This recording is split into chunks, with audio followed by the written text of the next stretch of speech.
ለመሆኑ በዚህ ዓለም ላይ ዕውቀትና ጥበብ አንድ ናቸውን? ዛሬ በምንኖርበት በ21ኛው ክፍለ ዘመን መረጃ እንደ ጎርፍ በሚፈስበት ኢንተርኔቱና ስልኩ ዓለምን በእጃችን ባደረጉበት ዘመን ለምን ይሆን ከመቼውም ጊዜ በላይ ግራ የተጋባን ትውልዶች የሆነው? ለምንድነው መጻሕፍትን በገጽ ብዛት የምንቆጥረው ነገር ግን አንድ ገጽ የሚሆን ጽናት ያጣን?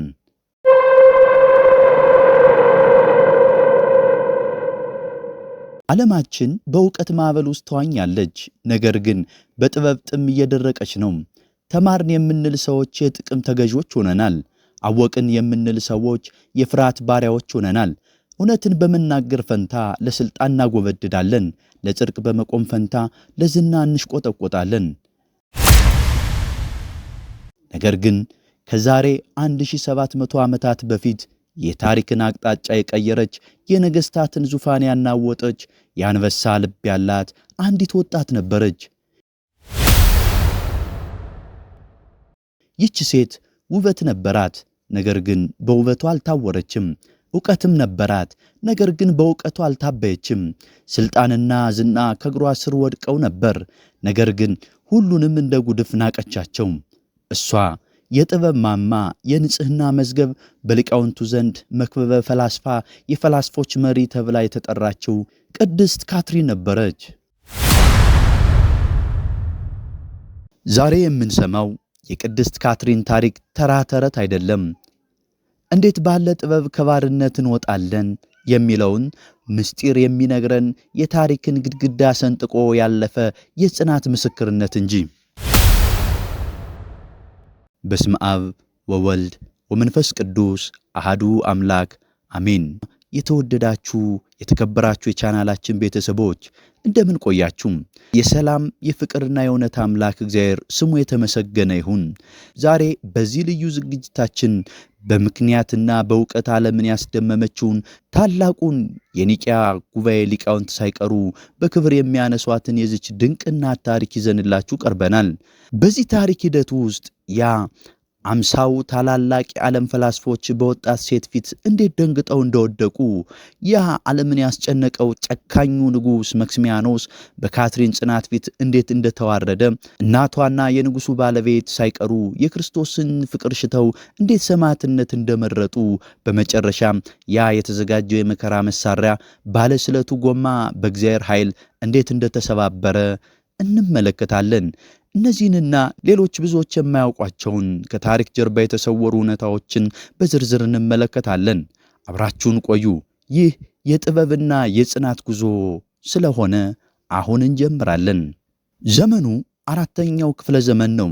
ቦታው ደግሞ በጥንታዊቷ ዓለም ታላቅ ስም የነበራት ከግሪክና ከሮም የተወጣጡ ሊቃውንት እንደ አሸዋ የሚርመሰመሱባት የግብጿ ከተማ እስክንድሪያ ነበረች። በዚያ ዘመን እስክንድሪያ የዓለም የእውቀት ማዕከል፣ የፍልስፍና አውድማ እንዲሁም የታላላቅ ቤተ መጻሕፍት መገኛ ነበረች። የከተማዋ አውራ ጎዳናዎች በነጋዴዎች ብቻ ሳይሆን አዲስ ሐሳብና አዲስ ፍልስፍና በሚያመነጩ ምሁራን የተሞሉ ነበሩ። በዚች በእውቀት በታበየች ከተማ ውስጥ ከአንድ የከበረ የንጉሣውያን ቤተሰብ አንዲት ልዩ ኮከብ ተወለደች።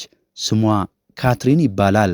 ካትሪን ገና ከልጅነቷ ጀምሮ ከእኩዮቿ ፈጽሞ የተለየች ነበረች። አብረዋት የሚያድጉት ልጆች በልጅነት ጨዋታ ሲቦርቁ፣ እሷ ግን ፊደል በመቁጠር የጥንት ፈላስፎች የብራና መጻሕፍት በማገላበጥ ጊዜዋን ታሳልፍ ነበር። አንዳንዴ ታሪክ ሲነገር የሰውን ልጅ ውበትና ዕውቀት ለያይተን እንስለዋለን። የካትሪን ግን የተለየ ነበር። ፀሐይ ስትወጣ የሚያሳፍር፣ ጨረቃን የሚያስቀና ተፈጥሯዊ የፊት ውበት ነበራት። ሆኖም ከዚህ አካላዊ ውበቷ ይልቅ የሕሊናዋ ምጥቀትና የእውቀት አድማሷ የከተማዋን ሊቃውንት ያስደምም ነበር። ገና በ18 ዓመቷ ዓለም የምታውቃቸውን የፍልስፍና ጥበባትን፣ የከዋክብትን ምስጢር የምትመረምርበትን የሥነ ፈለግ ትምህርት፣ የሰውን ልጅ የሰውነት አሰራር የምትፈውስበትን የሕክምና ጥበብ እንዲሁም የበርካታ አገራትን ቋንቋዎች ጠንቅቃ አወቀች።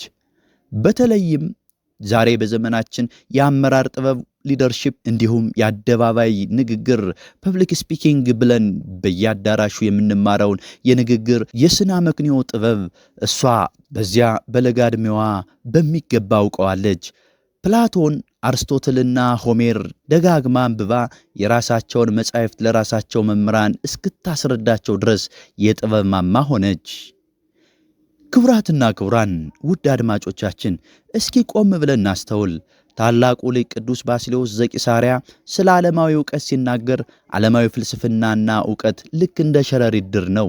በአንድ በኩል ሲያዩት እጅግ ረቂቅ በጥበብ የተሠራና የሚያስገርም ነው። ሆኖም ግን አንድ ትንሽ የንፋስ ሸውታ ሲመጣ በቀላሉ ይበጠሳል፣ ክብደትን መሸከም አይችልም ይለናል። ዛሬ እኛም የዚህ ዘመን በሽታ ይዞናል። ማዕረጋችንን ለማሳደግ የመስሪያ ቤቱን ሹመት ለማግኘት በሰዎች ዘንድ አዋቂ ተብለን ለመጠራት ስንል ሌሊቱን ከቀን አያይዘን እናነባለን። ዲግሪ በዲግሪ ላይ እንጭናለን፣ ማስተርስ እንይዛለን፣ የመድረኩን ቃላት እያሳመርን እናገራለን። ነገር ግን ይህ ዕውቀታችን የሕይወታችን ከባድ ፈተና መሸከም አልቻለም። የቱንም ያህል በዕውቀት ብንመካም ማታ ክፍላችንን ገብተን በራችንን ስንዘጋ ከራሳችን ጋር ስንገናኝ ውስጣችን ባዶ ነው። እኔ ማን ነኝ? ወዴትስ እየሄድኩ ነው? የሚለውን ጥያቄ ሰላም ይነሳናል። ምክንያቱም ዕውቀት አለን እንጂ ዕውቀትን የፈጠረውን የጥበብ ራስ አላወቅነውምና። ወደ ካትሪን ታሪክ ስንመለስ የካትሪን ሕይወትም ከዚህ የተለየ አልነበረም። ቤተ መንግሥት በሚያክል ግዙፍ ቤት ውስጥ በወርቅና ባህር ተንቆጥቁጣ ትኖራለች። በዙሪያዋ ያሉት መደርደሪያዎች የብራና መጻሕፍት ተሞልተዋል።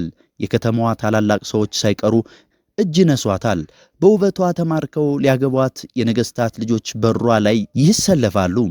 ነገር ግን ካትሪን አንድ ነገር ጎደላት። ያ ሁሉ ያካበተችው ዕውቀት፣ ያ ሁሉ ያነበበችው የፕሎቶ ፍልስፍና ውስጧ ያለውን ጥልቅ የነፍስ ጥማት ሊያረካው በፍጹም አልቻለም። ምሽት ላይ በረንዳዋ ላይ ወጥታ ወደ ሰማይ ከዋክብት እያየች በሐሳብ ትዋጥ ነበረ። እነዚህን ከዋክብት በሥርዓት ያቆማቸው ማን ነው? አርስቶትል ስለ ፈጣሪ ተናግሯል። ግን ያ ፈጣሪ ማን ነው? ይቺ ነፍሴ ከዚህ ከምታየው ዓለም ባሻገር የሆነ ነገር ትራባለች፣ ግን ምንድን ነው እያለች ትሟገት ጀመር። በዚህ የነፍስ ፍለጋ ውስጥ እያለች የካትሪን እናት በምስጢር ክርስትናን የተቀበለች ነበረች። የልጇን የሕሊና ጭንቀት ተረድታ አንድ ሐሳብ አቀረበችላት። ከከተማው ጫጫታ፣ ከፈላስፎች ክርክር ራቅ ብሎ በበረሃ ውስጥ የሚኖር አንድ የእግዚአብሔር ሰው ታላቅ ባህታዊ እንዳለ ነገረቻት። ካትሪንም እውነተኛውን ጥበብ ፍለጋ የሐር ልብሷን ትታ ያንን ቤተ መንግሥት መሰል ቤቷን ከኋላዋ አድርጋ ወደ በረሃው አባወራ ወደዚያ ምስኪን ባህታዊ አናንያ ወደሚባል ጻድቅ ተጓዘች። ካትሪን ከባህታዊ ፊት ስትቆም ያ ሁሉ የእውቀት ግርማ ምንም ሆነባት።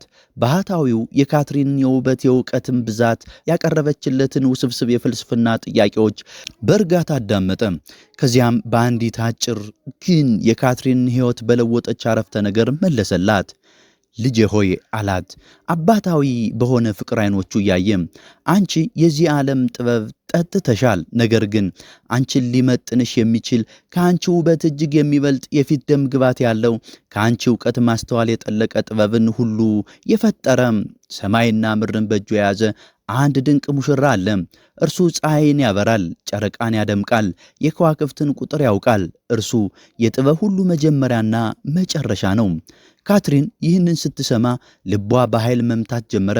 የፈለገችው ስትጠማው የነበረው እውነት ይህ እንደሆነ ነፍሷ መሰከረች። አባቴ ሆይ ይህ የምትለኝ ታላቅ ንጉሥ ማን ነው? እንዴት ስላገኘው እችላለሁ? ስትል በጉጉት ጠየቀች። ባዕታዊውም የቅድስት ድንግል ማርያምን የሕፃኑን የኢየሱስ ክርስቶስን ስዕል ሰጥቷት ወደ ቤትሽ ተመለሺ፣ ክፍልሽ ገብተሽ በርሽን ዝጊ፣ ይህንን የዓለም ጫጫታ ትተሽ የዚህን ታላቅ ንጉሥ እናት ልጅሽን ያሳየኝ ዘንድ ለምኝልኝ ብለሽ ጠይቂያት አላት። ክቡራትና ክቡራን ይህ የአባታዊ ቃል ዛሬም በጆሮአችን ሊያስተጋባ ይገባዋል። ታላቁ የቤተ ክርስቲያን አባት ቅዱስ ጎርጎርዮስ ዘንዚናዙ እንዲህ ይላል፣ ዕውቀት ያለ እግዚአብሔር መሪ የሌላት መርከብ ናት። የት እንደምትቆም አታውቅም፣ በነፍስ ትነዳለች። እኛስ ዛሬ ስንቱን መጽሐፍ አነበብን፣ ስንቱን ቪዲዮ አየን፣ የንግድ፣ የሥራ፣ የፖለቲካ፣ የታሪክ አዋቂዎች ሆንን። ግን መርከባችን ወዴት እየሄደች ነው? ካትሪን ያንን ሁሉ አውቃ በመጨረሻ እውነተኛውን ጥበብ ለማግኘት ከከተማ ጫጫታ ርቃ ጸጥታን መምረጥ ነበረባት። እውነተኛ መሪነት፣ እውነተኛ የንግግር ጥበብ የሚጀምረው የእግዚአብሔርን ድምፅ ከመስማት ነው። የዓለም ጫጫታ ውስጥ ሆነን የፈጣሪን ድምፅ መስማት አንችልም። ቅዱስ አውግስጢኖስ ጌታ ሆይ አንተ ለራስህ ፈጠርከን፣ ነፍሳችን በአንተ ውስጥ እስክታርፍ ድረስ ሰላም የላትም፣ ትቅበዘበዛለች እንዳለው የካትሪን ነፍስም ያረፈችው ያንን ሰማያዊ ጥበብ የሆነውን ክርስቶስን ስታገኝ ብቻ ነበር። ካትሪን ባህታዊው እንዳላት አደረገች። መጽሐፍቶቿን ዘጋች። የፍልስፍና ክርክሯን አቆመች። ወደ ክፍሏ ገብታ ስዕሉን ፊት ለፊት አስቀምጣ በንባ መጸለይ ጀመረች። ያቺ ሌሊት ለካትሪን የሕይወት ታላቅ መታጠፊያ ነበረች። በጸሎት ላይ እያለች ክፍሏ በማይገለጽ ብርሃን ተሞላ። ያ ባህታዊ የነገራት ከፀሐይ 7 እጅ የሚያበራው የእውነተኛው ጥበብ ባለቤት የሆነው ጌታችን መድኃኒታችን ኢየሱስ ክርስቶስ ከእመቤታችን ጋር ተገለጠላት። በዚያች ቅጽበት ካትሪን ያነበበችው የዓለም ፍልስፍና ሁሉ ከንቱ ሆኖ ታያት። የፕላቶ ቃላት፣ የአርስቶትል አመክንዮ በክርስቶስ ብርሃን ፊት እንደ ሻማ ቀልጠው ጠፉም። እውነተኛ ቃል ክርስቶስን አገኘችው። ጌታችንም ካትሪንን በእምነቷ ጸናት። የሰማያዊ ሙሽራ የቤተ ክርስቲያን አካል እንድትሆን ቀለበት አጠለቀላት። ይህ ቀለበት የምድራዊ ጋብቻ ሳይሆን ራሷን ለእውነት ለጥበብና ለንጽህና አሳልፋ የመስጠቷ መንፈሳዊ ማኅተም ነበር። ከዚች ሌሊት በኋላ ካትሪን አዲስ ሰው ሆነች። ከእንግዲህ የምትናገረው የሰዎችን ልብ ለማስደሰት በሚደረግ የአደባባይ ንግግር አልነበረም። የምትናገረው በመንፈስ ቅዱስ ኃይል ነበር። ከእንግዲህ ዕውቀቷ ለዝና ሳይሆን ሰዎችን ከጨለማ ወደ ብርሃን ለማውጣት የሚውል ኃይለኛ የጦር መሳሪያ ሆነ። ነገር ግን ይህ ሰላሟና አዲስ ሕይወቷ ብዙም አልዘለቀም። የጨለማው ገዢ ጥበብንና እውነትን የሚጠላው ኃይል በአንድ ጨካኝ የሮም ንጉሥ አድሮ ይህችን አዲስ የብርሃን ኮከብ ለማጥፋት ታላቅ ማዕበል እያዘጋጀ ነበር። ካትሪን ከእስክንድሪያ ቤተ መጻሕፍት አልፎ ከዓለም ታላላቅ ፈላስፎችና ከሞት ጋር ፊት ለፊት የሚያፋጥጥ ዓለምን ያናወጠ ታላቅ ክስተት በደጃፏ ላይ ቆሞ ነበር። ክቡራትና ክቡራን፣ ያቺ የእስክንድሪያ ዕንቁ በእውቀትና በውበት ወደር ያልተገኘላት ወጣት ካትሪን የዓለምን ፍልስፍና ንቃ እውነተኛ ጥበብ ክርስቶስን እንዴት እንዳገኘችው ተመልክተናል። አሁን ደግሞ ከጸጥታው የጸሎት ክፍል ወደ ደም አፋሳሹ የፖለቲካ ሃይማኖት አውድማ እንዴት እንደምትሻገር እንዲህ እንቃኘዋለን። ዘመኑ ክርስትና እንደ እሳት የሚንቀለቀልበት፣ የሮም ግዛት ደግሞ ይህንን እሳት ለማጥፋት የጭካኔ ጽዋ ያነሳበት የአራተኛው ክፍለ ዘመን መባቻ ነበር። በሮማውያን ዙፋን ላይ የተቀመጠው ጨካኙ አጼ መክሲሚያኖስ ወደ እስክንድሪያ ከተማ ገባ። ይህ ንጉሥ በሥልጣን ጥሙ ያበደ፣ በጣዖት አምልኮ የታወረና ከእርሱ በላይ ማንም እንዲመለክ የማይፈልግ የትዕቢት ተራራ ነበር። የንጉሡ መግባት በእስክንድሪያ ከተማ ላይ ጥቁር ደመና ጠላም። መክሲሚያኖስ ታላቅ የጣዖት በዓል አዘጋጀ። አዋጅ ነጋሪዎችን በከተማዋ አደባባዮች ሁሉ መለከታቸውን እየነፉ የሞት አዋጅ አወጁም። ከታላቁ ንጉሥ እስከ ትንሹ ባሪያ ሁሉ በንጉሥ አማልክት ፊት ወድቆ ሊሰግድና መሥዋዕት ሊያቀርብ ይገባል። ይህንን የንጉሥ ትእዛዝ የጣሰ አንገቱን በሰይፍ ይቀላል፣ ሥጋው ለአራዊት ይሰጣል የሚል ነበረም። አዋጁ ከተማዋን አናወጣት። የእስክንድሪያ አየር በጣዖት መሥዋዕት ጭስ ታፈነም። የንጹሐን ደም እንደ ውሃ ፈሰሰም። የአደባባዩ ጮት፣ የሰይፉ ቃጭል፣ የሕፃናትና የእናቶች ዋይታ ልብን ያቆስል ነበር። ብዙዎች ፍርሃት አሸነፋቸው። መሞትን የፈሩ ሥልጣናቸውና ሀብታቸውን ማጣት ያልፈለጉ ክርስቲያኖች ማኅተባቸውን እየበጠሱ ለጣዖት ሰገዱ። በድብቅ ያመልኩ የነበሩ ወደ ዋሻና ወደ ጫካ ተሰደዱ። ከተማዋ በጭንቀት ማዕበል ተዋጠች። የተወደዳችሁ አድማጮቻችን፣ እዚህ ላይ ቆም ብለን ራሳችንን ጠይቅ። ታላቁ ሐዋርያው አባት ቅዱስ ቆጵሮስ ስለ መከራ ጊዜ ሲናገር ማዕበል ዛፍን ሲያናውጠው ስር የሌለው ይወድቃል፣ ስር ያለው ግን ይበልጥ ወደ መሬት ይጠልቃል ይላል። ዛሬስ እኛ የት ነን? የሞት አዋጅ ባይወጣብንም የዕለቱ የጥብቅ የሥልጣን ገንዘብ የዝሙት ጣዖቶች ስገዱልን እያሉን ነው። ስንቶቻችንን ሥራዬን እንዳላጣ ከጓደኞቼ እንዳልገለል ሹመቴን እንዳይቀሙኝ ብለን እውነታችንን የምንሸጠው? የዘመኑ ጣዖት እያመለክን በውስጣችን ያለውን እውነተኛ ማንነት የገደልን ስንቶቻችንን? የመክሲሚያኖስ ሰይፍ የቆረጠው አንገትን ነበረ። የዛሬው ፍርሃታችን ግን እየቆረጠ ያለው ሕሊናችንን ነው። እውነተኛ ፈተና ሲመጣ የእውቀታችንና የእምነታችን ልክ ይጋለጣል። በዚህ ሁሉ የከተማው ሁከት ውስጥ በአንድ ትልቅ ቤተ መንግሥት መሰል ቤት ውስጥ ጥልቅ ሰላም ነበረ። ቅድስት ካትሪን በክፍሏ ውስጥ ሆና ያንን አስቀድመን ያየነውን በብርሃን የተገለጠላትን ሰማያዊ ሙሽራዋን ታመሰግን ነበር። በውጭ የሰይፍ ድምፅ ይሰማታል። የክርስቲያኖች ዋይታ፣ በመስኮቷ ሾልኮ ይገባል። አገልጋዮቿ እየተንቀጠቀጡ መጥተው እመቤታችን ሆይ ንጉሡ እኮ ጨካኝ ነው፣ አዋጁ አስፈሪ ነው፣ እባክሽ ከዚህ ከተማ እንሽሽ ወይም ለጊዜው አጎብድደን እንለፍ እያሉ ይለምኗታል። ካትሪን ግን ከተንበረከከችበት ተነሳች። ፊቷ ላይ ፍርሃት አልነበረም፣ ይልቁንም ከመቼውም ጊዜ በላይ ያበራ ነበር። ሐዋርያው ቅዱስ ጳውሎስ የመንፈስ ሰይፍ የእምነትን ጋሻ አንሱ እንዳለው ካትሪንም ልትዋጋ ተነሳች። ነገር ግን ጦሯ ብረት፣ ጋሻዋም ናስ አልነበረም። ያንን ውድ የሆነውን የንግሥና ልብሷን ለበሰች። ይህንን ያደረገችው ለትዕቢት አልነበረም። ይልቁንም እኔ ታላቁ የሰማይ ንጉሥ አምባሳደር ነኝ፣ ወደ ምድራዊ ንጉሥ ስሄድ በክብር መሆን አለብኝ በሚል የጀግንነት መንፈስ እንጂ። ታላቁ ሊቅ ቅዱስ ዮሐንስ አፈወርቅ እንዲህ ይለናል፣ በውጭ ማዕበል ቢነሳም መርከብ ውስጥ ቀዳዳ ከሌላ አትሰጥምም። ፈተና ከውጭ ቢበዛም ውሳጣዊ ሰላምን ከጠበቅ ማንም ሊያሸንፍ አይችልም። እኛ ግን ዛሬ የውጩ ጫጫታ ውስጣችንን አናውጦታል።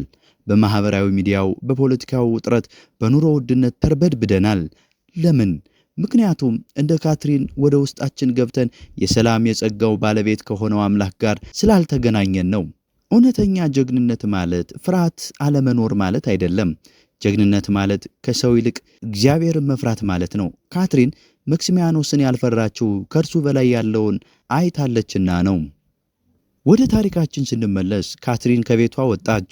ብቻዋን ያችን የእስክንድሪያ ጎዳና በደም የተጨማለቀውን መንገድ እንደ አንዲት አሸናፊ ጦር አበጋዝ ረገጠችው። ሕዝቡ ይችን ውብና ባለጸጋ 18 ዓመት ወጣት ሲያያት ተገረመም። ወዴት እየሄደች ነው? ልትሰግድ ነው ወይስ ራሷን ለሞት አሳልፋ ልትሰጥ? በማለት በሽክሽክታ ተዋጠም። ወደ ጣዖት አምልኮው ስፍራ ስትደርስ ትዕይንቱ እጅግ አስፈሪ ነበር። በሬዎች ይታረዳሉ፣ ደም ይረጫሉ። ንጉሡ መክሲሚያኖስ በወርቅ ዙፋኑ ላይ ተቀምጦ በኩራት ይመለከታል። ዙሪያውን ጦር የያዙ ወታደሮችና የጣዖት ካህናት ከበውታል። ካትሪን ግን ይህ ሁሉ ግርማ አላስፈራትም። ጠባቂዎቹን አልፋ በቀጥታ ንጉሡ ፊት ለፊት ሄዳ ቆመች። የጣዖቱ ካህናት ድግምታቸውን አቋረጡ። ወታደሮቹ ሰይፋቸውን ዝቅ አደረጉ። ንጉሡ መክሲሚያኖስም ከዙፋኑ ላይ ሆኖ ትኩር ብሎ ተመለከታት። በውበቷና በግርማዋ ተደነቀ። ይቺ ማናት ብሎ በአድናቆትና በግርምት ሲመለከታት ካትሪን ያንን በሚሊዮን የሚቆጠሩ ሰዎች አንቀጠቀጠ ንጉሥ በሚሰቀጥጥ ጸጥታ ውስጥ ሆና አንደበቷን ከፈተች። ሰላም ላንተ ይሁን ንጉሥ ሆይ። ድምጿ አይንቀጠቀጥም፣ አያመነታም። እውነትን ለማወቅና ፈጣሪን ለማክበር ብትጠቀምበት ኑሮ ይህ ሥልጣንህና ግርማህ ምንኛ ያማረ ይሆን ነበር። አሁን ግን ተሳስተሃል። ዓይኖቻቸውን ከፈጠረው አምላክ ይልቅ በማያዩ በማይሰሙ በሰው እጅ በተጠረቡ የድንጋይ እንጨት ምስሎች ፊት ወድቀ እየሰገድክ ነው። ሕዝቡ እንዲያመልከው እያስገደድክ ነው። እውነተኛው ንጉሥ ሰማይና ምድርን የፈጠረ ሕይወትን የሚሰጥና የሚነሳ መድኃኒታችን ኢየሱስ ክርስቶስ ብቻ ነው አለችው። ያ ዓለምን ብቻውን የተጋፈጠው ጀግና ቅዱስ አትናቴዎስ እንዲህ ይላል፣ የእውነት ቃል ሲነገር የሐሰት ኃይል እንደ ሸረሪት ድር ይበጠሳል። ክቡራትና ክቡራን፣ የካትሪን ድፍረት አስተዋላችሁት? በአደባባይ ቆማ ሞት በፊቷ እያለ የንጉሡን ስህተት በዓይኑ ውስጥ እያየች ነገረችው። ዛሬስ በእኛ ዘመን እውነትን እንዲህ በድፍረት የሚናገር ማን ነው? በቢሮ ውስጥ ሌብነት ሲሰራ፣ በሀገር ላይ በደል ሲፈጸም፣ በእምነታችን ላይ ስላቅ ሲበዛ ይህ ስህተት ነው ብሎ ለመናገር ስንቶቻችን ድፍረት አለን? እውነትን በልብ ይዞ ዝም ማለት እውነት እንደ መካድ ይቆጠራል። ካትሪን ዝምታን ሰበረች። በእውቀቷና በፍልስፍናዋ የንጉሡን ድንቁርና አጋለጠች። የካትሪን ቃላት እንደ ጦር ሄደው የንጉሡ ልብ ወጉት። መክሲሚያኖስ በንዴት ፊቱ ቀላ። ነገር ግን የሚመልስላት ቃል አጣ። እሷ የምትናገረው እንደ ተራ ሰው ሳይሆን የፕላቶና የአርስቶትል የሥነ አመክንዮ ሎጂክ ሕግጋት እየተጠቀመች የጣዖታቱን ከንቱነት በማስረጃ እያፈረሰች ነበር። ንጉሡ ይችን ሴት በኃይል ብገድላት ሕዝቡ በእውቀት መርታት ስላቃተው በሰይፍ ገደላት ብሎ ይስቅብኛል ብሎ አሰበም። ስለዚህ አንድ ጥልቅ ተንኮል ጠነሰሰ። ካትሪንን በወታደሮቹ አስከብቦ ወደ ቤተ መንግሥት ካስገባት በኋላ በመላው የሮም ግዛት የሚገኙ በግብፅ በግሪክና በሮም ውስጥ ስም ያተረፉ 50 ታላላቅ ፈላስፎችን የሕግ አዋቂዎችንና የንግግር ጠበብቶችን በአስቸኳይ እንዲሰበሰቡ ጥሪ አስተላለፈ።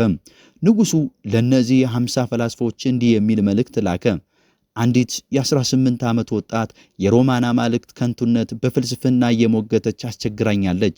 መጥታችሁ ይህችን ክርስቲያን በእውቀታችሁ ብታዋርዷት በወርቅ እሸልማችኋለሁ፣ ካልሆነ ግን ክብራችሁ ጠፋ ማለት ነው ብሎ መልእክትን ጻፈ።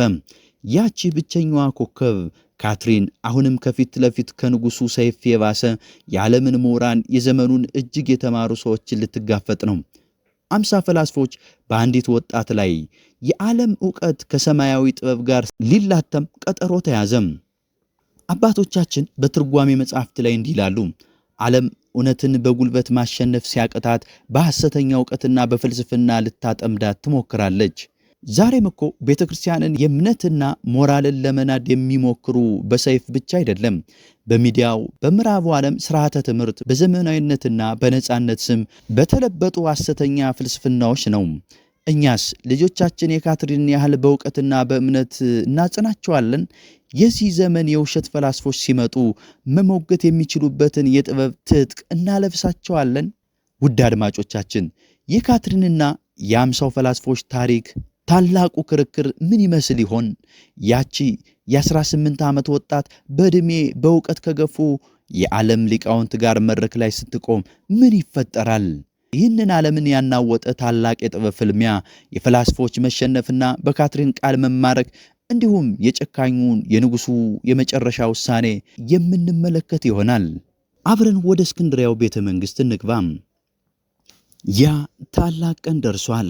የዓለም ዕውቀት ከሰማያዊ ጥበብ ጋር፣ የሰዎች ፍልስፍና ከመንፈስ ቅዱስ ኃይል ጋር ፊት ለፊት የሚላተምበት በታሪክ ማኅደር ተወዳዳሪ የሌለው አውደ ክርክር ሊካሄድ ነው። የንጉሡ መልእክተኞች በፈረስ እየጋለቡ ግብፅን፣ ግሪክን፣ ሮምንና ፋርስን አዳረሱ። ጥሪው የተደረገላቸው 50ዎቹ ፈላስፎች በየዘመናቸው ወደር ያልተገኘላቸው በሕግ፣ በስነ ፈለግ፣ በንግግር ጥበብና በስነ አመክንዮ ሎጂክ ዓለምን ያስደመሙ ነበሩ። እነዚህ ሰዎች ወደ እስክንድሪያ ሲገቡ በሰረገላዎቻቸው ላይ የተጫነው የብራና መጻሕፍት ብዛት አስገራሚ ነበረ። ከተማዋ እነዚህ ሊቃውንት ስታይ በድንጋጤ ተውጣለች። ወደ ቤተ መንግሥት እንደገቡ ንጉሡ በታላቅ ድግስ ተቀበላቸው። ወይን እየጠጡ በኩራት ተወጥረው ንጉሥ ሆይ፣ ጠላት የሆነውን የፋርስ ንጉሥ ጦር ይዘን እንድንገጥም የጠራሃን መስሎን ነበረ። ታዲያ ይህች አንዲት ቢጤ ገና የልጅነት ጠረን ያለቀቃትን ያልበሰለች ኮረዳ ከኛ ጋር ልታከራክር ይህን ሁሉ መንገድ ለምን አደከምከን? እኛ እኮ ፕላቶንን ያኘክን አርስቶትልን የጠጣነን እያሉ ይሳለቁ ጀመር። አንዱ ፈላስፋ ከተቀመጠበት ተነስቶ ነገ ጠዋት ገና ፊቴን ስታይ የቃላቶቼ መሃት ስታዳምጥ በፍርሃት ራሷን ስታ ትወድቃለች በማለት ፎከረ። ንጉሡም ተደስቶ እርሷን በእውቀታችሁ ካዋረዳችኋትና ወደ አማልክቶቻችሁ ከመለሳችኋት ከማንም በላይ አከብራችኋለሁ፣ በወርቅ እሸልማችኋለሁ አላቸው። የተወደዳችሁ አድማጮቻችን የእነዚህን ፈላስፎች ትዕቢት አስተዋላችሁት? ታላቁ ሊቁ ቅዱስ ዮሐንስ አፈወርቅ ሲናገር ትዕቢት የእውቀት ሁሉ መቃብር ናት። አንድ ሰው ሁሉን አውቃለሁ ባለ ጊዜ ማወቅ የሚገባው ትልቁ ነገር ትሕትናን አጥቷል ይለናል። ዛሬስ እኛ እንዴት ነን? በዘመናችን እውቀት ማለት በሌሎች ላይ መታበይ መፎከሪያ ሆኗል። ዛሬ የ3 ዓመት ሕፃን ልጃችን ወይም ታናናሾቻችን ስናሳድግ የሞባይል ስክሪንና የዓለም ጫጫታ ብቻ እየመገብን በልዩ ልዩ መረጃዎች ጭንቅላታቸውን ሞላለን። ነገር ግን እውነተኛውን የትሕትናን የሞራል ጥበብ ሳናስተዋውቃቸው እያሳደግን ይሆን? መረጃ ማግኘትና ማወቅ የተለያዩ ናቸው። ፈላስፎቹ መረጃና ዓለማዊ ጥበብ ዕውቀት ነበራቸው፣ ነገር ግን ጥበብ አልነበራቸውም። እኛም ትውልዳችንን በንባብ በማስተዋልና በመንፈሳዊ ጥበብ ካላነጽ ነው እንደነዚህ ፈላስፎች በባዶ ዕውቀት የተሞላ ነገር ግን በውስጡ የፈረሰ ትውልድ ይሆንብናል። ወደ ታሪካችን ስንመለስ በዚያች ሌሊት ፈላስፎች በወይንና በስጋ ሲደሰቱ፣ ካትሪን ግን በጨለማ ወይን ቤት ውስጥ ነበረች። ምግብ የላትም፣ ውሃ የላትም፣ ነገር ግን ፊቷ እንደ ፀሐይ ያበራል። ነገ ከዓለም ታላላቅ ሊቃውንት ጋር ለምታደርገው የሞትና የሕይወት ክርክር መጽሐፍትን ያገላበጠች ሐሳብ አላጠናችም። ይልቁንም በጉልበቷ ተንበርክካ ወደ ሰማያዊ ሙሽራዋ ትጸልይ ነበረ። በዚያች ሌሊት ወይን ቤቱ በድንገት በብርሃን ተሞላ። የታላቁ የእግዚአብሔር ኃይል መልእክተኛ ሊቀ መላእክት ቅዱስ ሚካኤል ተገለጠላት። ካትሪን ሆይ የጥበብ ሁሉ አምላክ የሆነው ጌታ ሰላምታውን ልኮልሻል። ነገ በእነዚያ ፈላሶች ፊት ስትቆሚ ምን ልናገር ብለሽ አትጨነቂ። የእግዚአብሔር መንፈስ በአንደበትሽ ላይ ይቀመጣልና አንቺ ብቻሽን አትሆኝም። እነዚያ አንቺን ሊያሸንፉ የመጡ 50 ፈላስፎች በአንቺ ቃል ተማርከው የክርስቶስን እውነት ተቀብለው አብረውሽ የሰማዕትነትን አክሊል ይቀዳጃሉ አላት። ካትሪንም ይህንን ስትሰማ ነፍሷ በሐሴት ተሞላች። ለነገው ታላቅ ጦርነት ዝግጁ ሆነች። ጌታችን በወንጌሉ ወደ ገዢዎችና ወደ ነገሥታት ሲወስዷችሁ እንዴት ወይም ምን እናገሩ አትጨነቁ፣ በዚያች ሰዓት የምትናገሩት ይሰጣችኋል ብሎ የገባው ቃል ኪዳን በካትሪን ሕይወት ተፈጸመ። ብዙዎቻችን ችግር ሲገጥመን፣ ከባድ ፈተና ፊታችን ሲቆም በራሳችን ጥበብ፣ በገንዘባችን፣ በምናውቀው ሰው ልንወጣው እንሞክራለን። ጭንቀታችን እንቅልፍ ይነሳናል። ነገር ግን አባቶቻችን የሰው ጥበብ ሲያልቅ የእግዚአብሔር ሥራ ይጀምራል ይሉናል። ውጊያው የእኛ ሳይሆን የእግዚአብሔር መሆኑን አምነን ጉልበታችን ጸሎት ላይ ብናደርግ የቱንም ያህል የሚያስፈራ ማዕበል ቢያጋጥመን በእርጋታ ማለፍ እንችላለን። ጠዋት ሆነም። ፀሐይ በእስክንድሪያ ሰማይ ላይ ደምቃ ወጣች። የቤተ መንግሥቱ ታላቅ አዳራሽ በሰው ተሞላ። ንጉሡ መክስሚያኖስ በወርቅ ዙፋኑ ላይ ተቀምጧል። በግራና በቀኝ 50ዎቹ ፈላስፋዎች ረጅም ካባ ለብሰው ጢማቸውን እያፍተለተሉ በታላቅ ግርማ ተቀምጠዋል።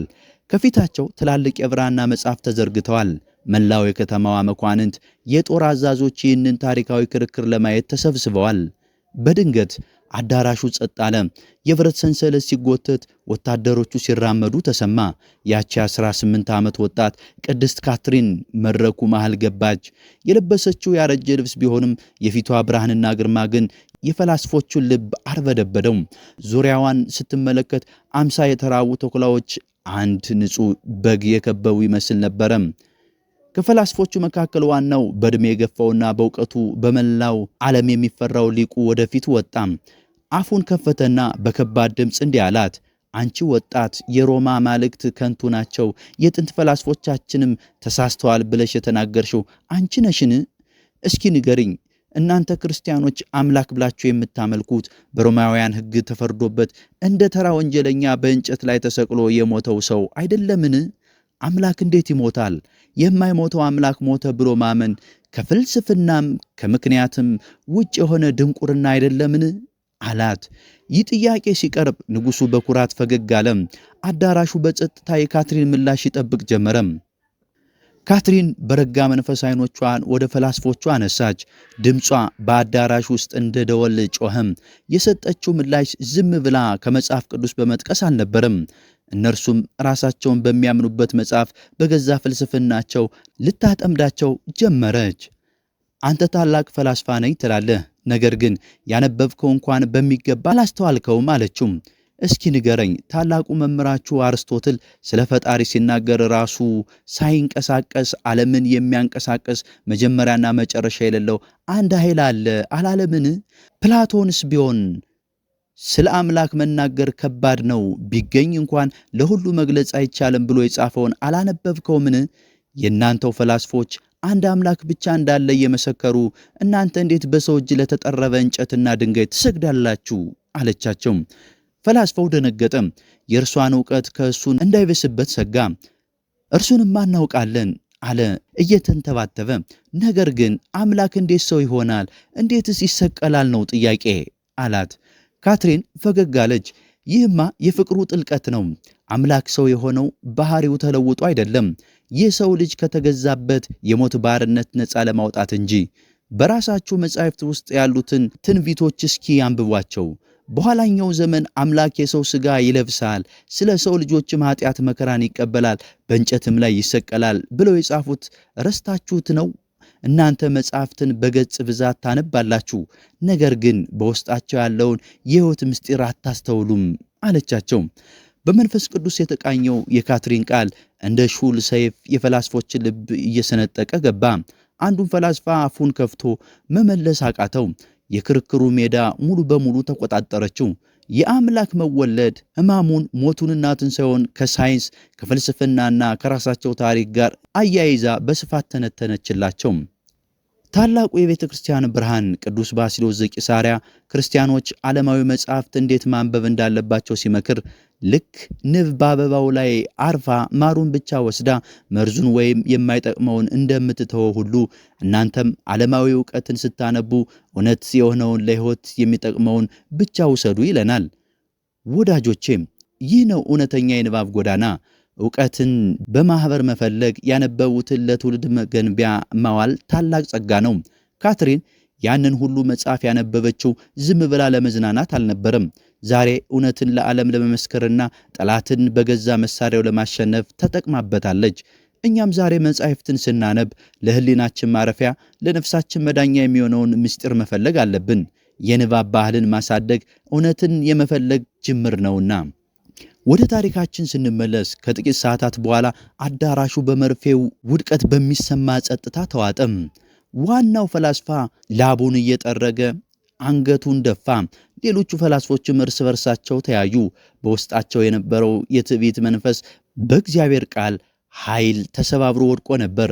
ንጉሡ መክስሚያኖስ ጮኸ፣ ምን ሆናችኋል? መልሱላት እንጂ ለምንድን ነው ዝም የምትሉት? እናንተ የዓለም ጠበብቶች አይደላችሁም እንዴ? አላቸው። በዚያ ጊዜ ዋናው ፈላስፋ ያ ሊያዋርዳት የመጣው አዛውንት ከተቀመጠበት ዙፋን ተነሳ። ወደ ካትሪን ሄዶ በአዳራሹ መሃል በንጉሡና በጦር አዛዦቹ ፊት በካትሪን እግር ስር ተደፋ። ንጉሥ ሆይ ይቅርታ አድርግልን አለ ፈላስፋው።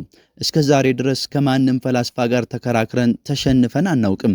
ዛሬ ግን በዚች ወጣት ላይ የሚናገረው የሰው መንፈስ አይደለም፣ የእግዚአብሔር መንፈስ እንጂ። እኛም ከተማርነው ዕውቀት ይልቅ እርሷ የሰበከችው ክርስቶስ እውነተኛ አምላክ መሆኑን አምነናል። ካሁን ጀምሮ እኛ ክርስቲያኖች ነን አሉ። ይህ ቃል ሲወጣ ቤተ መንግሥቱ ተናወጠ። አምሳዎቹ ፈላስፎች በአንድነት ተነስተው ክርስቶስ አምላክ ነው ብለው መሰከሩ። ያቺ አንዲት ኮከብ አምሳዎቹን ሊቃውንት ከጨለማ ወደ ብርሃን፣ ከሞት ወደ ሕይወት አሻገረቻቸው። ሊቀ መላእክት ቅዱስ ሚካኤል በወይን ቤት የነገራት ቃል ኪዳን ተፈጸመም። ሊቁ ቅዱስ ጎርጎርዮስ እንዲህ ይላል፣ እውነተኛ አሸናፊነት ማለት ጠላትን በሐሳብ ማሸነፍና ወዳጅ ማድረግ ነው። በዘመናችን እኛ አንድ ሰው ሐሳባችን ካልተቀበለ በስድብ በማግለል ብሎም በማጥፋት ልናሸንፍ እንሞክራለን። እውነተኛው የክርስትና ኃይል ግን ልክ እንደ ካትሪን የጠላትን ልብ በፍቅር በእውነትና በመንፈሳዊ አመክንዮ አቅልጦ መማረክ ነው። ፈላስፎቹ ሽንፈታቸውን አምነው መቀበላቸው ታላቅ ትሕትናቸውን ያሳያል። እውነትን ስናይ እጅ መስጠት የጀግኖች ባህሪ ነው። መክስሚያኖስ ይህንን ሲያይ አበደም። ከዙፋኑ ላይ ዘሎ ተነሳ። በንዴት እየተንቀጠቀጠ ይቺ ጠንቋይ ሁላችሁ አሳበደቻችሁ ብሎ ጮኸም። ወዲያውኑ ትእዛዝ አስተላለፈ። እነዚህ ከዳተኛ ፈላስፎች ከነመጽሐፎቻቸው በከተማው መሃል ታላቅ እሳት አንድዳችሁ ጨምሯቸው፣ ምንም አይነት ርኅራኄ እንዳይደረግላቸው አላቸው። ወታደሮቹ ፈላስፎቹን እየጎተቱ ወደ አደባባይ አወጧቸው። ታላቅ እሳት ነደደም። በዚህ ጊዜ ፈላስፎቹ ፊታቸው ላይ ጥቂት ፍርሃት ታየ። ወደ ካትሪን ዞረው እመቤታችን ሆይ እኛ በክርስቶስ ብናምንም ገና በውሃ አልተጠመቅንም፣ ሳንጠመቅ በእሳት ብንቃጠል የክርስቶስን መንግሥት እናገኛለን ወይ ብለው ጠየቋት። ካትሪንም በፈገግታና በእናትነት መንፈስ እንዲህ ብላ አጽናናቻቸው። ወንድሞች ሆይ አትፍሩ። ዛሬ የምትጠመቁት በውሃ ሳይሆን ለክርስቶስ ብላችሁ በምታፈሱት ደምና በምትገቡበት እሳት ነው። ይህ የደም ጥምቀት ይባላል። ቀጥታ ወደ ሰማያዊ ሙሽራ አቅፍ ያስገባችኋል። በድፍረት ወደ እሳት ግቡ አለቻቸው።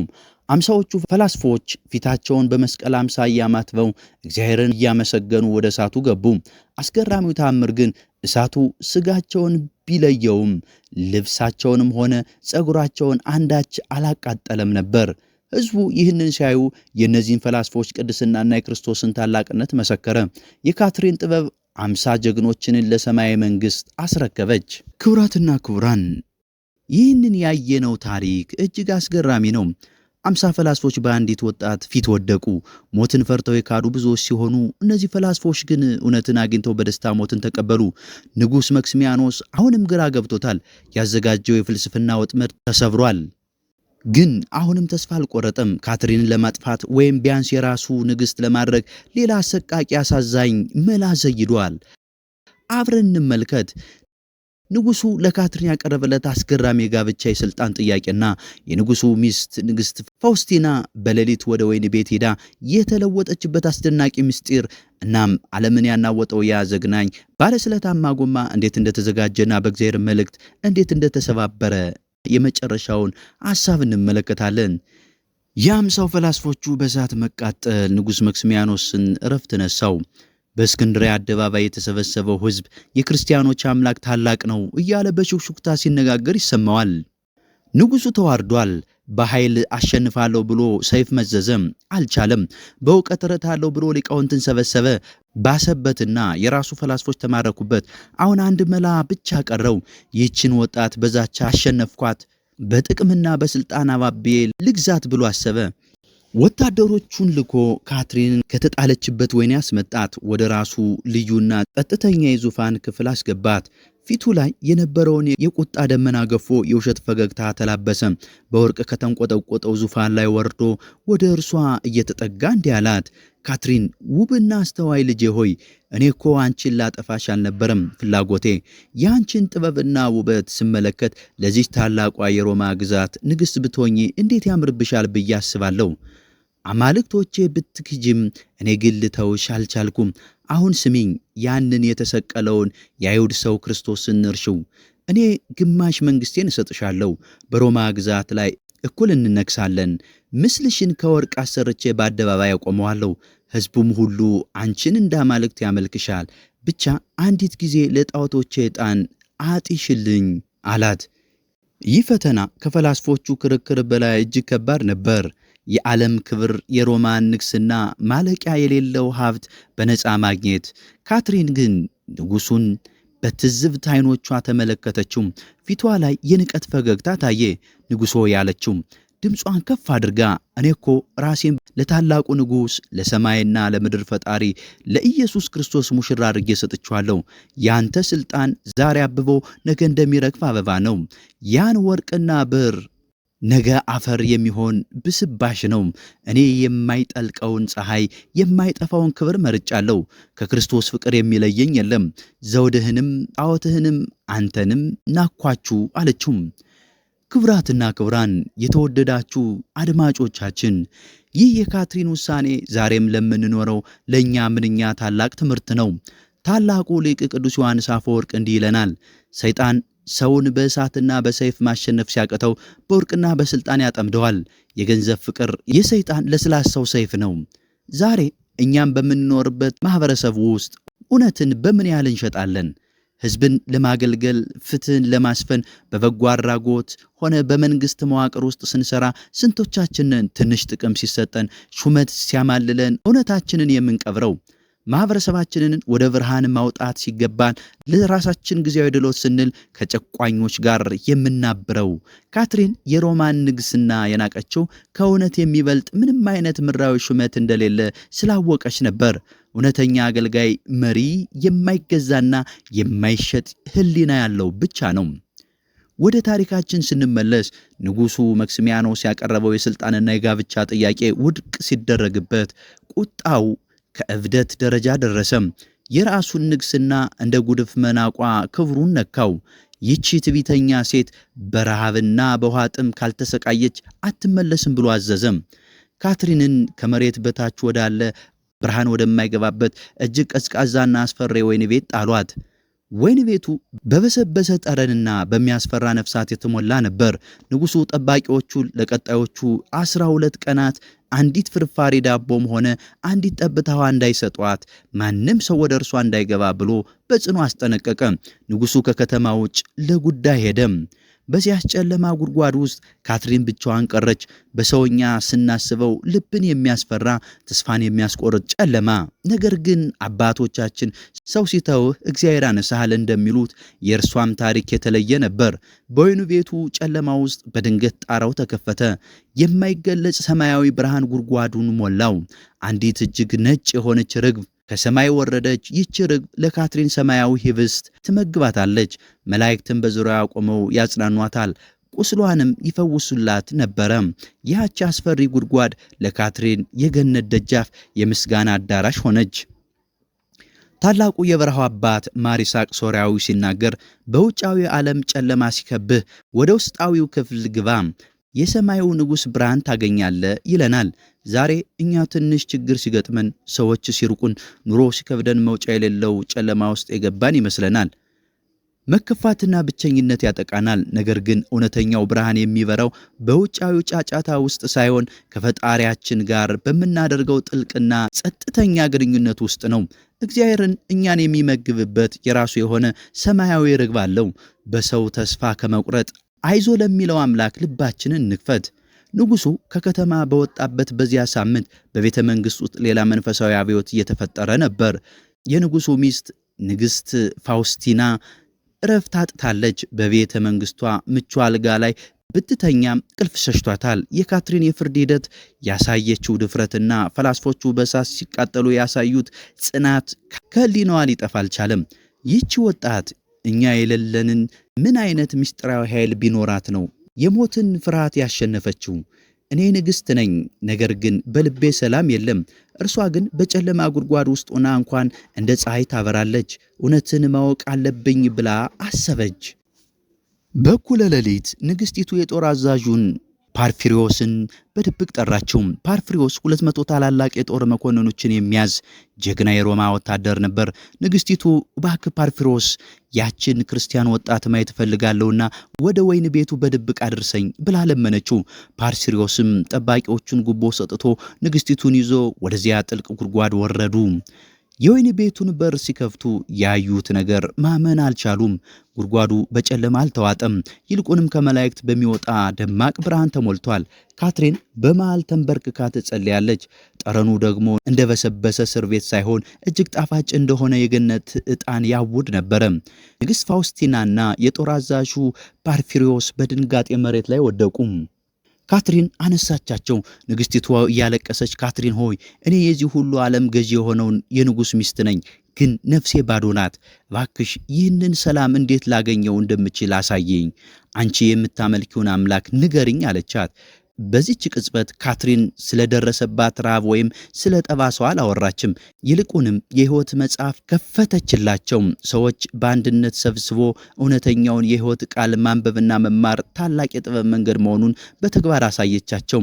በዚያች ሌሊት ካትሪን ለእነዚያ የተጠሙ ነፍሳት የክርስቶስ ፍቅር፣ የዓለምን ከንቱነትና ከሞት በኋላ ያለውን የዘላለም ሕይወት ምስጢር ዘረዘረችላቸው።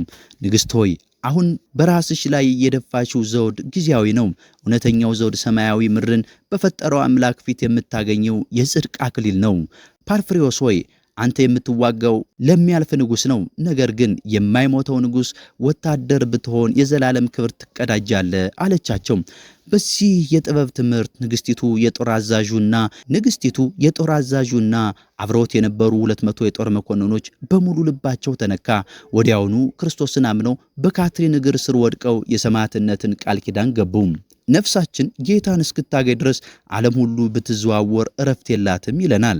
የተወደዳችሁ አድማጮቻችን እዚህ ላይ አንድ ትልቅ ምስጢር እናስተውል። ዛሬ እኛ በምንኖርበት ማህበረሰብ እውነትን ለመፈለግ ስንት ጊዜ ተሰብስበን እናውቃለን?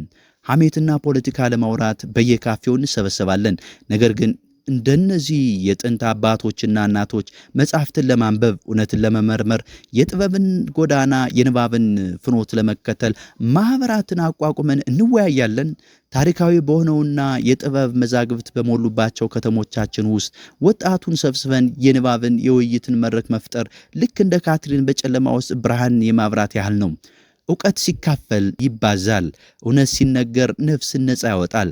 ካትሪን በእስር ቤት ውስጥ ሆና ታላቁን የንባብና የጥበብ ጉባኤ አደረገች። ዛሬ እኛ በነፃነት አደባባይ ሆነን ይህንን ማድረግ እንዴት ያቅተናል? 12 ቀናት አለፉ። ንጉሥ መክስሚያኖስ ወደ እስክንድሪያ ተመለሰ። ያቺ ትዕቢተኛ ሴት በረሃብ አልቃ አጥንቷ ብቻ ቀርቶ ይሆናል፣ ሄዳችሁ አምጡልኝ ብሎ ወታደሮችን ላከ። ጠባቂዎች ወይን ቤቱን ሲከፍቱ ካትሪን ከመቼውም ጊዜ በላይ አምራ ፊቷ በርቶ ሰውነቷ በጤንነት ዳብሮ አገኟት። ይህንን ሲያዩ ንጉሡ አበደ። ማን ነው ምግብ የሰጣት ድብቅ መንገድ የከፈተላት ብሎ ጠባቂዎቹን በሰይፍ አስፈጃቸው። ንጉሡ በቁጣ እሳት ነደደ። የዚህ ሴት አስማት በእርሱ አባባል ማሸነፍ አልቻለም። በዚህ ጊዜ ቹዳ የሚባል እጅግ ጨካኝ የሆነ የንጉሡ አማካሪና መሐንዲስ ወደፊት ቀረበ። ንጉሥ ሆይ ይህች ሴት በረሃብ ሆነ በተራ ሰይፍ ልታስፈራራት አትችልም። እኔ ግን ገና ሲያዩት አጥንትን የሚያርበደብድ ታይቶም ተሰምቶ የማያውቅ የመከራ መሳሪያ እሰራላታለሁ አለው። ንጉሡ ፈቀደለት። መሐንዲሱም 4 ግዙፍ የሆነ የእንጨት ጎማዎቹን ሰራ። በእነዚህ ጎማዎች ዙሪያ እጅግ ሹል የሆኑ የብረት ቢላዎቹን፣ ችንካሮቹን፣ መጋዞቹን ገጠመባቸው። ጎማዎቹ እርስ በርሳቸው ተቃራኒ አቅጣጫ እንዲሽከረከሩ ሆነው ተሰሩ። ይህች ክርስቲያን በእነዚህ ጎማዎች መሃል ትገባለች። ጎማዎቹ ሲሽከረከሩ ስጋዋን በሕይወት እያለች ይቦጫጭቁታል፣ አጥንቷንም ይፈጩታል አለ ጨካኙ መሐንዲስ። ይህ ዘግናኝ መሳሪያ በአደባባይ ተተከለ። የብረቶቹ ሹለት ሲያብረቀረቁ ሕዝቡ በፍርሃት ጮኸ። ታሪክ ዛሬም ድረስ ይህንን መሳሪያ የካትሪን ጎማ ብሎ ይጠራዋል። ንጉሡ ወደ ካትሪን ዞሮ አየሽው፣ ይህንን የሞት መሳሪያ አሁን የመጨረሻ ዕድል ነው። ወይ ለጣዖቶች ሰግደሽ ንግሥቴ ትሆኛለሽ፣ ወይም ስጋሽ በዚህ ጎማ ላይ ተፈጭቶ ለአሞራ ይሰጣል አላት። ካትሪን ግን ዓይኖቿን ወደ ሰማይ አነሳች። በፊቷ ላይ የፍርሃት ጥላ አልነበረም። ንጉሥ ሆይ ይህ መሳሪያ ለአንተ የሞት ማሽን ነው፣ ለእኔ ግን ወደምወደው ሙሽራ የሚያሻግረኝ የክብር ሰረገላ ነው። ፈቃድ ቢሆን አሁኑኑ ጀምረው አለችው በታላቅ ድፍረት። አባ እንጦንስ ታላቁ እንዲህ ይለናል። ዲያብሎስ እኛን ለማጥመድ ልዩ ልዩ ወጥመዶችንና የሚያስፈሩ መሳሪያዎችን ያዘጋጃል። ነገር ግን የእምነትን ምልክት በመስቀል ስናይ መሳሪያዎቹ ሁሉ እንደ ሸረሪት ድር ይበጣጠሳሉ። የዛሬው ዓለም ለእኛ የራሱን ባለስለት ጎማዎች አዘጋጅቶብናል።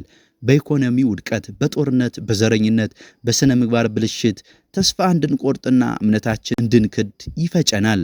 መከራ ሲበዛብን እግዚአብሔር የት አለ እንላለን። ነገር ግን መከራውን በክርስቶስ ዓይኖች ካየነው የክፋት ጎማዎች ሊያደቅቁን ሳይሆን እንደ ወርቅ በእሳት አጥርተው ሊያነጹን መምጣታቸውን እንገነዘባለን። የእስክንድርያ አደባባይ በሺህ በሚቆጠሩ ሰዎች ተሞልቷል። ንጉሥ መክስሚያኖስ በጭካኔ ፍላጎት ተሞልቶ ትእዛዙን አስተላለፈ። አሽከርክሩት ብሎ ጮኸ። ወታደሮቹ እነዚያን 4 ግዙፍና ሹል ቢላዎች የተገጠሙባቸውን ጎማዎች በኃይል አሽከረከሯቸው። ጎማዎቹ እርስ በርሳቸው ተቃራኒ አቅጣጫ እየተሽከረከሩ የሚሰነጥቅ ድምፅ ያሰሙ ጀመረ። ካትሪን ወደ መሳሪያው ተጠጋች። ሞት በአፏ ላይ ቆሟል። ነገር ግን ካትሪን ዓይኖቿን ወደ ሰማይ አንስታ አንዲት አጭር ጸሎት አደረገች። ገና ወደ ጎማው ልትደርስ ስትል በድንገት ሰማዩ ተከፈተ። ከመብረቅ የፈጠነ ከነፋስ የጠነከረ ታላቅ የእግዚአብሔር መልአክ ከሰማይ ወረደ። ያ መልአክ የብርሃን ሰይፉን መዘዘና ያንን የብረት ጎማ አንድ ጊዜ መታው። በዚያች ቅጽበት ያ ግዙፍ አስፈሪ መሳሪያ እንደ መስታወት ተሰባብሮ ተበታተነ። ሹል ቢላዎችና ብረቶች ክፋትን ሊያዩ ወደ መጡት ጣዖት አምላኪዎችና ጨካኝ ወታደሮች ተወረወሩ፣ ብዙዎቹንም አቆሰሉ። ካትሪን ግን በመሃል ቆማለች። አንዲትም ጸጉሯ አልተነካም፣ ልብሷም አልተቀደደም። አደባባዩ በድንጋጤ በታላቅ ዝምታ ተዋጠ። ታላቁ ሊቅ ቅዱስ ኤፍሬም ሶርያዊ እንዲህ ይላል፣ በእምነት የቆመ ሰው ጠላቶቹ ያዘጋጁለትን ጉድጓድ ለራሳቸው መውደቂያ፣ ያዘጋጁለት ሰይፍ ለራሳቸው መቁረጫ ይሆናል። የተወደዳችሁ አድማጮቻችን ዛሬ በሕይወታችን ውስጥ የማይሰበሩ የሚመስሉን ስንት ችግሮች አሉብን። በኢኮኖሚ፣ በጤና ወይም በስራችን ላይ እንደነዚህ ጎማዎች ሊፈጩ የሚሽከረከሩ ፈተናዎች ይኖሩ ይሆናል። ነገር ግን በእግዚአብሔር ፊት ጸንተን ስንቆም ያ የማይሰበር የሚመስለው ችግር በአንድ ሌሊት ድምጥማጡ ሊጠፋ ይችላል። የካትሪን ጎማ የተሰበረው በሰው ኃይል ሳይሆን በእምነት ኃይል ነው። ዛሬም ለእኛ የሚቆምልን አምላክ አለ። እኛ ብቻ እንደ ካትሪን ወደ ላይ ማየት እንልመድ። ይህንን ታምር የተመለከተችው ንግሥት ፋውስቲና ከእንግዲህ ዝም ማለት አልቻለችም። ከቤተ መንግሥቱ በረንዳ ላይ በቁጣና በድፍረት ወረደች። ወደ ባሏ ወደ ንጉሡ ሄዳ በዙ ፊት ቆመች። አንተ ልብ የታወረ ንጉሥ ሆይ አለችው፣ እስከ መቼ ነው ከፈጣሪ ጋር የምትዋጋው? የዚህች ወጣት አምላክ እውነተኛ መሆኑን ለማየት ከዚህ በላይ ምን ታምር ትፈልጋለህ? እኔም አምላኳን አመንኩ፣ ጣዖቶችንም ናኳቸው አለችው። መክስሚያኖስም የራሱ ሚስት በአደባባይ ስትቃወመውና ክርስቲያን መሆኗን ስትናገር ሰማም። የጭካኔው ጥግ ደረሰ። የገዛ ሚስቱ መሆኗን ረሳው። ወታደሮቹን አዞ ንግሥት ፋውስቲናን እንዲገሏት አዘዘ። ንግሥቲቱ በደስታና በሰላም ሰማዕትነቷን ተቀበለች። በማግስቱ ደግሞ የ200 ወታደሮች አዛዥ የሆነው ፓርፊሪዮስ ከሰራዊቱ ወጣ። ንጉሥ ሆይ እኛም የካትሪንን አምላክ አመን ስንል መስማት ትፈልጋለህ? እነሆ እኛም ክርስቲያኖች ነን ብለው በአንድ ድምፅ ጮኹ። መክሲሚያኖስ የገዛ ሰራዊቱን የቅርብ አዛዦችን ጭምር በአንድ ቀን አስገደላቸው። ቅዱስ ዮሐንስ አፈወርቅ እንዲህ ይላል፣ በጨለማ ውስጥ ያለ አንድ ሻማ ሌላውን ሻማ ያበራል። ካትሪን በወይን ቤት ውስጥ ሆና ያበራቸው የጥበብ ሻማ ዛሬ ንግሥቲቱንና 200 ወታደሮቹን አበራ። ዛሬ እኛ መሪ ነን የምንል ሰዎች የምናበራው ለማን ነው? እንደ ካትሪን ሰዎች ወደ እውነተኛ ወደ ብርሃን እየመራን ነው ወይስ በሐሜትና በጥላቻ ሰዎችን እያጠፋን? እውነተኛ አመራር ማለት ሰዎች ለታላቅ ዓላማና ለእውነት መስዋዕት እንዲሆኑ ማነሳሳት ነው። ካትሪን ይህንን አደረገች። አሁን ንጉሱ ብቻውን ቀርቷል። ፈላስፎቹ ተቃጥለዋል። ሚስቱ ተገድላለች። ሰራዊቱ አልቋል። የቀረችው ካትሪን ብቻ ናት። መክሲሚያኖስ ይህች ሴት በሕይወት ከቆየች ግዛቴን ሁሉ ትገለብጣለች ብሎ ፈራ። ህዳር 25 ቀን እንደ አውሮፓውያን አቆጣጠር ደግሞ ኖቬምበር 25 ካትሪን ወደ መገደያው ስፍራ እንድትወሰድ ታዘዘ። ካትሪን ወደዚያ ቦታ ስትሄድ እንደተፈረደባት ወንጀለኛ ሳይሆን ወደ ሰርግ ቤት እንደሚሄድ ሙሽራ ነበር የምትራመደው። በዚያች ሰዓት ካትሪን ለመጨረሻ ጊዜ ተንበረከከች። ጌታዬ ሆይ ይህንን ለውበትና ለእውነት ስል የምሰጠውን ነፍሴን ተቀበላት። ስሜን የሚጠሩትን ታሪኬን የሚያስቡትን ሁሉ ባርካቸው ብላ ጸለየች። ወታደሩ ሰይፉን አነሳ። የቅድስት ካትሪን ቅዱስ አንገት ሲቀላ የታሪክ መዛግብት እንደሚመሰክሩት ከቁስሏ የፈሰሰው ደም ሳይሆን እንደ ወተት ያለ ነጭ ፈሳሽ ነበር። ይህች የታሪኳ ማህተም የንጽህናዋና የቅድስናዋ መልእክት ሆነም። ነገር ግን ታሪኩ እዚህ ላይ አላበቃም። የካትሪን ቅዱስ ሥጋ በአደባባይ እንዲጣል ተፈቀደም። ወዲያውኑ መላእክት ከሰማይ ወረዱና ቅዱስ ሥጋዋን አንስተው ወደ ሲና ተራራ በረሩም። በዚያ በታላቅ ክብር አኖሩት። ከብዙ ዘመናት በኋላ በሲና ተራራ ላይ የሚኖሩ መነኮሳት መላእክት የወሰዱትን የካትሪን ሥጋ አገኙት። ዛሬም ድረስ በግብፅ የሚገኘውና በዓለም ላይ ካሉ ጥንታዊ ገዳማት አንዱ የሆነው የቅድስት ካትሪን ገዳም በዚያ ስፍራ ላይ ይገኛል። ታሪኳም ዓለምን ዞሮ ዛሬ እኛ ጋር ደርሷል። የተወደዳችሁ አድማጮቻችን የቅድስት ካትሪን ሕይወት ምን አስተማረን? እሷ የ18 ዓመት ወጣት ነበረች። ነገር ግን ኃያሉን ንጉሥ፣ ተንኮለኛውን ፈላስፋ እና አስፈሪውን ሞት አሸነፈች። ይህን ያደረገችው ግን በጡንቻ ሳይሆን በጥበብ ነው። ንባብና ጥናት ዓለማዊውን ዕውቀት ፕላቶና አርስቶትልን አጠናች። ዕውቀት ለክርክር መሳሪያ ሆነላት። ያላትን ዕውቀት ንቃ እውነተኛውን ጥበብ እግዚአብሔርን ፈለገች። በጽናቷ ጥቅምና ስልጣን ሲቀርብላት አይሆንም የማለት ድፍረት ነበራት።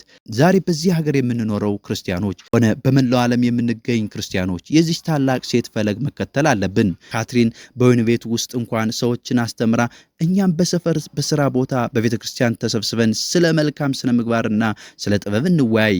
ለእውነት እንቁም። ዓለም በውሸት በጥቅም ስትነዳ፣ እኛ ግን እውነት የምትባል አንዲት መሪ ይኑረን። የቅድስት ካትሪን የጥበብና የጽናት በረከት ከሁላችን ጋር ይሁን። ታሪኩን እዚህ ላይ ስናጠናቅቅ ይህ ታሪክ ለሕይወታችሁ ጥንካሬ፣ ለሕሊናችሁ ደግሞ ብርሃን እንደሚሆን ተስፋ አደርጋለሁ። ይህንን ታሪክ ስታዳምጡና ስትከታተሉ ለነበራችሁ ሁሉ ምስጋና የላቀ ነው። በቀጣይ በሌላ ድንቅ ታሪክና ዝግጅት እስክንገናኝ ድረስ በጥበብ መንገዶች ላይ እንጓዝ። ወስብሐት ለእግዚአብሔር ወለወላዲቱ ድንግል ወለመስቀሉ ክቡር። ይቆየን። አሜን። ይህንን ታሪክ ከወደዳችሁ አጋሩ፣ ሐሳባችሁን ጻፉልን። ቸር ያቆየን።